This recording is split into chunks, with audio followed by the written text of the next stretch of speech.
Balik bansa na ang Pangulo matapos ang 4 na araw na official visit sa Canada. Pero bago ito, naisingit niya sa schedule ang pakikipagkita sa kanyang mga kababata. May panawagan naman ang mga kaibigan ng Pangulo sa mga bumabatikos sa administrasyon. Yan ang Agenda Weekend Report ni Canada correspondent Rowena Papasin. Naghintay sa labas ng grocery store sa Richmond, BC ang maraming Marcos supporters na nagbabaka sakaling makikita pa nila ulit si Pangulong BBM at First Lady Lisa Marcos bago sila umalis ng Canada.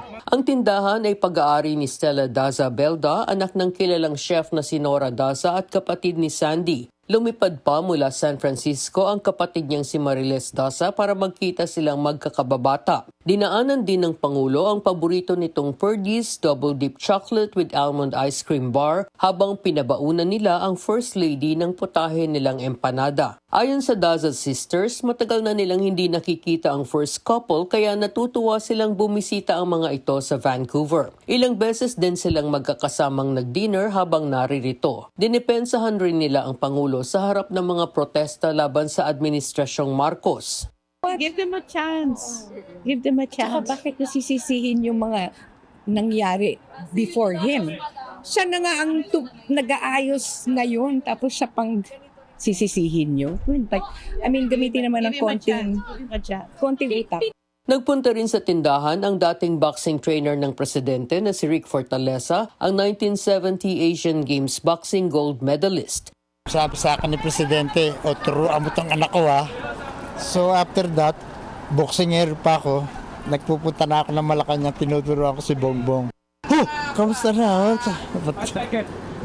Thank you naman po sir, kilala niyo pa po ako sir. Kasama rin sa mga nagpunta sa tindahan ang mga Marcos supporters mula sa Montreal at Alberta. Nagpa-autograph din sila ng kanilang t-shirt sa First Lady at Pangulo. Bago umalis, muling nagpasalamat si Pangulong BBM sa mga Filipino-Canadians. Thank you for all the good that you are doing for not only the Philippines but also for the communities you live in here in Canada.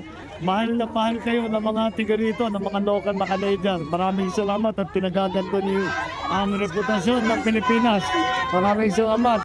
Sa pagtatapos ng 4-day official visit sa Canada, mabunga naman daw ito ayon sa Pangulo. Bukod sa pag-aangat sa relasyon ng Pilipinas at Canada sa strategic partnership, nangako rin ang Canada na maglalagay ito ng $2 milyong na puhunan sa Luzon Economic Corridor. Nagkaroon din ang Pangulo ng pagkakataong makausap dito ang ilang Canadian business leaders.